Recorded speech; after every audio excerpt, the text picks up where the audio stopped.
Hello everyone and welcome to our I Pick My Butt video. More Survivor.io and the Eternal Necklace and the Trendy Charm. I've rated both of these things as the best necklaces inside the game, but I never actually put them side by side and compare to see which one actually performs better, or are they both the same? So in this video, we're gonna be going over each of them and just seeing how well they each do on the final chapter of the game, chapter 60. Now, we're going to be running both of these at Epic Plus 3. Unfortunately, we still don't have them at Legend, but give it time, we'll get there eventually.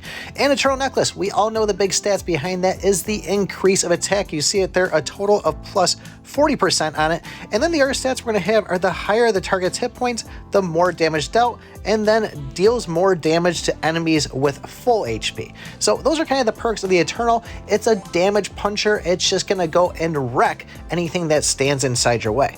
Now, the Trendy Charm, people might get scared of it because we're only plus 10% for the attack, 40%, 10%. It sounds like a lot less, but the big thing on it is the cooldown. You can see we're going to get a 10%, up to 10%, I should say, at Excellent, but then we're going to get an additional 30%, giving us 40% cooldown at Epic Rarity. So popping the Trendy on, we did take a huge loss in attack. You see 17.1 with the Eternal, and we're down to 14.6 with running the Trendy. So 2,500 attack we're losing just by switching over to this thing. Now, if you saw my chapter 60 video from the other day, you know that I beat it on the first try.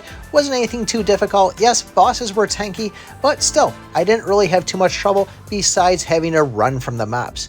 Now, the Eternal, I did play it twice. The first time, I didn't really like the abilities I got, and I died kind of early. The second time, though, I made it all the way to the final boss, and I died, which is probably just me being lazy and not paying as much attention to it. But let me show you what the boss fights actually look like with both of these. Now, we're going to be running everything Eternal on the left side and everything Trendy on the right side, and just whatever we got in the middle there. Don't pay too much attention to that.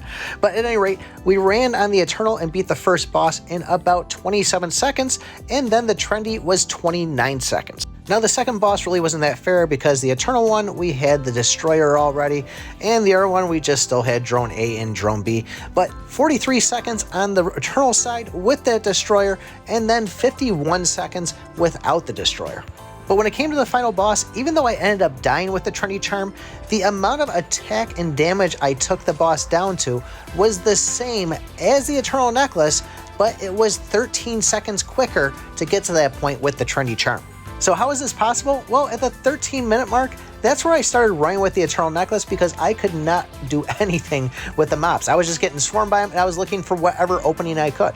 And at that point, the 13-minute mark, I was level 34 inside the chapter. Now, the Trendy Charm, on the other hand, by the 13-minute mark, I was still running a little bit, but I was still a little bit more under control because I was getting so many attacks out. I actually had both of these runs, I had full energy cubes, meaning that we had even more cooldown altogether. But by the time I hit the 13-minute mark with the Trendy Charm, we were already level 8. We already had 4 extra levels, which meant 4 extra abilities inside the game. Now, the reason why I'm using that 13-minute mark is with the Eternal Necklace, I started running at 13 minutes, and I chased and ran all the way to the 15-minute point, and I never saw a magnet. The Trendy Charm, on the other hand, I was able to grab a magnet, so it's just a better comparison to look at the 13-minute mark. But when you look at the actual end of it there, you can see with the Eternal Necklace, we had 8,900 enemies we killed, and then with the Trendy, we actually killed 10,700 and something. So you can see we're getting a lot more attacks out there, a lot more kills, which means more biofuel inside the game. Now, I will say the Trendy definitely looks like it's doing better here in the long run, but the first 10 minutes or so until I got the Light Chaser evolved, until I got the Destroyer, it seemed a lot more of a struggle using the Trendy Charm than it did with the Eternal Necklace. Now, here's both of them slowed down to 1/8 of the actual speed there, so you can see the Eternal on the left and the Trendy on the right, and you can just see how much faster that's moving for getting those attacks out. Now, I will say I still like the feel of the Eternal better. It just seems a lot easier for me. But with the Trendy, if you're able to make it to the late game, then you're pretty much going to be doing better than what the Eternal is doing, at least from my findings on it, and that's my personal opinion. But really curious to know what you guys think. Do you think the Trendy is better, or do you think the Eternal is better? I'm going to keep on going with the Eternal, but eventually, once I get enough Trendies, I'm going to get a higher rarity, which is going to hopefully make it a little bit more OP than the Eternal all around. But really curious to know what you guys think. Let me know in the comments below. Join the Discord if you haven't already. Don't forget to like, subscribe, and remember, I pick my butt.